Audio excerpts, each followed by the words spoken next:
السلام عليكم ورحمة الله وبركاته. خير الكلام كلام الله عز وجل، والصلاة والسلام على سيدنا أشرف الخلق، سيدنا محمد صلى الله عليه وسلم. نبدأ اليوم في شرح درس جديد من سلسلة التجويد للمبتدئين، درس عن اللامات الساكنة. هنبدأ بقى بشرح اللامات الساكنة. هو عدد اللامات الساكنة كام؟ 5. أول حاجة لام التعريف، تاني حاجة لام الاسم، تالت حاجة لام الحرف، بعدين لام الفعل، بعدين لام الأمر. نبدأ أولا بتعريف لام تعريف. إيه هي لام التعريف؟ لام التعريف هي اللام الداخلة على الأسماء، وبتكون زائدة عن بنية الكلمة. بتكون زائدة عن بنية إيه الكلمة. خلاص. زي إيه لام التعريف؟ زي اللام القمرية واللام الشمسية.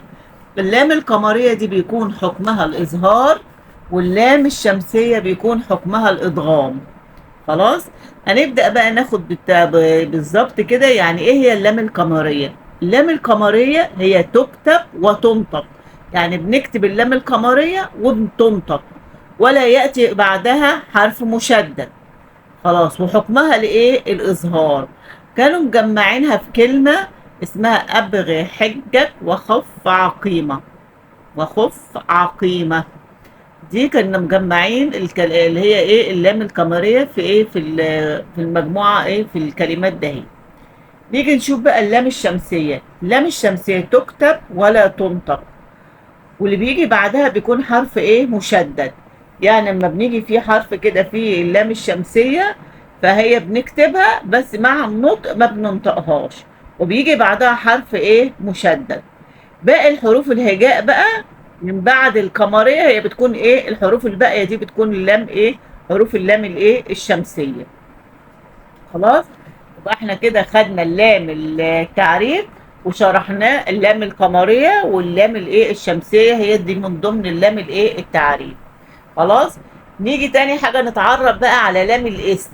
لام الاسم دي بتكون أصلية من بنية الايه؟ الكلمة، ولا يصح تجريدها، يعني بتكون أساسي من بنية الايه؟ الكلمة. خلاص. وجوب حكم لام الاسم دي حكمها الايه؟ الإظهار. لازم تكون ايه؟ مظهرة. بتكون ايه؟ مظهرة. طب نشوف لام الفعل. لام الفعل زي كلمة ايه؟ بل وهل. بل وهل حكمها بيكون الإظهار، ولكن لها حكم في الإدغام مع اللام والراء. مع اللام وإيه؟ والراء. ويستثنى من ذلك بل ران. ليه؟ مش معنى بل ران دي بنستثناها من الإدغام لوجود السكت عند إيه؟ حفص. من طريقة مد الإيه؟ المنفصل. خلاص. والباقي الحروف بتاعتها الهجاء بتكون لها ايه؟ اظهار. بتكون لها ايه؟ اظهار. باقي حروف الهجاء في لام الايه؟ الحرف. واول ما نشوف كلمة بل وهل نعرف دي لام الايه؟ الحرف. يعني كل لام من اللامات دي بيكون لها حكم في الاظهار، وبيكون لها حكم في الادغام. لام الحرف حكمها الادغام مع اللام والراء، وباقي الحروف بتاعتها بتكون ايه؟ اظهار.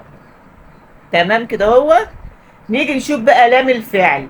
لام الفعل دي بتكون لام ساكنة تقع في الفعل المضارع والفعل الماضي والفعل الأمر. حكمها بتكون ايه؟ الإدغام مطلقا، لو جه بعدها ايه؟ اللام والراء. لو جه بعدها اللام والراء. لكن باقي الحروف بيكون حكمها الايه؟ الإظهار. طب نشوف لام الأمر. لام الأمر دي لام زائدة عن بنية الكلمة. تدخل لام الأمر على الفعل المضارع فتجعله فعل أمر، وتكون مسبقة لام الأمر دي بالواو والفاء وثم.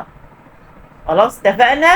وبيكون حكم لام الأمر إيه؟ الإظهار مطلقا. بيكون حكم لام الأمر إيه؟ الإظهار مطلقا. وبكده نكون خلصنا لامات إيه؟ السواكن. لو في اي استفسار اكتبوا لي في الايه؟ في التعليقات. وما تنسوناش في اللايك والشير والاشتراك في القناة. السلام عليكم.